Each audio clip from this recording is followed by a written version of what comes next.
What's up, gentlemen? Coming today. It is the first Driving with Ginger's back. I told you I'd be coming back on Fridays. We're going to start with Fridays only. And I was debating whether or not to do just an audio or do an actual video. So for the sake of today and throwback, I'm going to do a bit of an audio video. But I might end up going to audio down the road. And turn it into Driving with Ginger's, the podcast edition, or something along those lines. So yesterday, for a lot of NHL teams, we started the training camp process, medicals, and getting in heights, weights, stretches, all that kind of stuff. Brings me back to the days in junior when we used to go into camps and have fitness testing and all that kind of stuff. I was always one that was in pretty good shape, usually the top 3 or 4. One year I ended up being the second fittest guy at camp. And I used to do a lot of stuff that, you know, if you go to Pro Hockey Life and you can get parachutes now, and you can get speed ladders and all that kind of stuff. We used to take broken sticks. I used to take broken sticks and tarps, and we used to make all that stuff 25 years ago to do our agility and speed training and all that kind of stuff. Now that stuff you can just go into Pro Hockey Life, and I think Bauer, one of them, has a line that does it now, so it's a lot easier to go get that stuff and do the training, and everybody has trainers now. Back then it was still kind of rogue. A lot of the semi-pros and the pros, they would go to camp and they would go there to get in shape. But now guys are in unbelievable shape year-round. And a lot of times, you know, teams will start off with a golf tournament. That's been going on even since the 60s. But they'll start off with a golf tournament the day before for a charity, and then they'll get into official camp. And most of it is really, they do a quick medical, and then they move on to jersey fitting, equipment fitting, and they'll get started with some of the media stuff. So they'll do some stuff with their own teams and their own organizations in terms of media day. Because last week, the star players, usually 2 or 3 star players, go to Chicago. They've been doing it in Chicago for a couple of years now. They used to do it in New York, but they go to Chicago and they do a lot of the media day stuff for the networks. So the NBC, ESPN, TSN, Rogers, all that kind of stuff. So exciting times. We've got a lot of teams starting today or tomorrow. Usually some inter-squad games or mixed scrimmages, and then they get right into it with some games. And I believe some of those games start as early as Monday and Tuesday. We're going to have split squad games. Some teams are going to want to take a look at some guys a little bit harder than others. And then, of course, we have this group of guys, this new generation of RFAs coming off entry-level contracts who are at the upper tier. And what they're seeing is the average age in the NHL going down. 35 kind of used to be, you know, the really, really good players can get to 40, the Jerome McGinley's of the world, and even further down from that. And then it kind of got shifted to 35 for a couple of years. And because of the salary cap and how fast the game has gotten over the last 3-4 years, the average age has just kind of migrated down to 32, 31, where you're a grizzled veteran. So I think a lot of these guys coming off entry level, if they did sign a bridge deal, they may or may not get that 8-year deal after that. But 10 years and you're 22, that means you put you to 32, and they're locked in. And I think what they're also seeing is players that 2 or 3 years ago that did decide to go with a 6, 7, or 8-year deal, like Johnny Gaudreau, Nathan McKinnon. Those guys are putting up 100 points a year, and they're only making $6 million. David Pasternak is another example. Brad Marchand, who's over halfway done his contract, took that deal. He still might get a pretty good deal after that, but a guy like Nate McKinnon, who's still got 4 years left on a deal making $6 per, he's probably looking at it thinking he's probably losing out on at least $4 million a year, because he's, in my opinion, he's the third best player in the league behind Crosby and McDavid, and you can kind of flip back and forth as to which of those guys is better, but Nathan McKinnon's a phenomenal player, and he's vastly underpaid. And for the point production on Johnny Gaudreau, again, and I think when it comes to this new generation, Braden Point, Matthew Tkachuk, Mitch Marner, specifically talking about the forward units, I think a lot of them are just simply waiting on Mitch Marner, because Kyle Dubas is an inexperienced GM. The Toronto Maple Leafs are a cash cow, so they're always going to pay top dollar. And so I think these guys are thinking that if Mitch Marner sets the bar for everybody, then they'll be able to negotiate based off that. The problem is that Mitch Marner is not going to get signed till the day before, the day of season. And some of these guys are probably going to fall in line with that. I would imagine the parameters for Tkachuk are already somewhat in place. But Braden Point is a pretty close comparable to Mitch Marner in terms of what the salary structure is and how much the AAV is going to be. Although he is a centerman, so he should be paid more. But keep in mind the taxes in Tampa and Florida in general are lower. So I think Braden Point's going to come in under Mitch Marner because of the tax situation. And there's been a lot of talk about a 3-year deal. I think what the contentious part is for these top end guys is, I think Matthews got 5 years. A lot of them like the 5 years, but the teams aren't willing to do 5 years because he's in free agency. So now teams are kind of put in a position where guys want to go 3 years.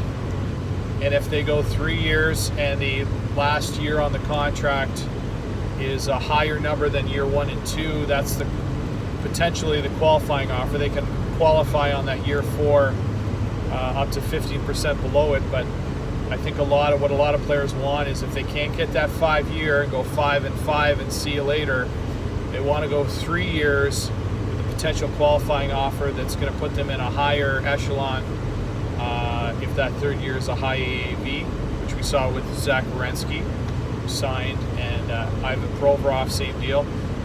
Although Provorov signed a 6-year deal last night, and Werenski's got a 3-year qualifying offer. The 3rd year is going to be $7 million, so that's his starting point, and I think that's why Mitch Marner hasn't been signed. But for me, if I'm Mitch Marner, or any of the other guys that are high end, if I'm not going 7-8 years, which is what I would do anyways, because once you get into $10-11 million, what's the difference between 12-13? The league isn't going to change in terms of the salary cap that much more than you're going to be making $13, $14, $15 million 8 years from now on a year-to-year basis. You're maybe leaving $5 million on the table, but we're talking between $80 and $100 million. So what's the difference between $80 and $100 million? You're still really fucking rich. Like, really rich. So these guys are playing a game. Like, if they blow their knee out, they're playing a game. I know they think that, the NHL's getting softer, and it is, and guys can go through the year a little less banged up because it's become a bit of a soft league in the regular season. But the wear and tear on the playoffs for some of those really good players, that's what's going to hit them, because if they get smoked in the playoffs and they put a knee out and they got 1 year left on their contract, they are playing with fire. So we're going to see what happens there. But for me, just going back to the contracts, if I'm Mitch Marner, why am I not just signing a 2-year deal? And for the Leafs, it makes sense as well, because you can go 9 on a 2-year bridge gap, sign the first year with a front-loaded signing bonus and a low AAV, and then the second year kick it up to still get a qualifying offer of $10 million or something like that. Put $18 million on the table. Still fits in with the cap parameters. You're not stuck with a contract that's the same year as Matthews or some of the other guys. And on Marner's end of things, the CBA is up in 2 years. The TV deal in the States is up in 2 years, so the cap is going to go up. And Seattle's coming back. So they're coming in. Seattle never was in the league, but Seattle will be coming into the league as the 32nd team. So there's an influx there of $650 million expansion fee. So the cap is going to go up. So why would you play an extra year when after year 2 you can cash in and go 8 years there? Because at the end of the day, 5-5 or 3-7 or 2-8, you're still getting your 10 years and piecing out at 32 years old. To me, if you go, you can appease the Leafs and push the ball down the road to get a higher AAV down the road when you give it a couple more years and they're going to have to unload Nylander or something like that, and it works out, and then all the other guys are going to fall right in line. So Braden Point's going to be signed for 8.5. Matthew Tkachuk will sign for 8.5. And the list goes. Kyle Connor is going to sign. Patrick Laine will sign for 7.58. So to me, just get the deal done with a 2-year deal. Done. Push it down the road. Go 2-8 on your term, and you go from there. So that's my 2 cents on the RFA situation. The problem is that this whole thing started last year, and it's going to continue. So the next class of big RFAs, they're going to do the same fucking thing. And it's really pissing me off that these guys, they're going to have to go in the CBA and have some kind of provision that it's not December 1st, that it's got to be at the start of the season to push this, because you want your best players in your league on the ice when the season starts. And you want to be able to showcase those players.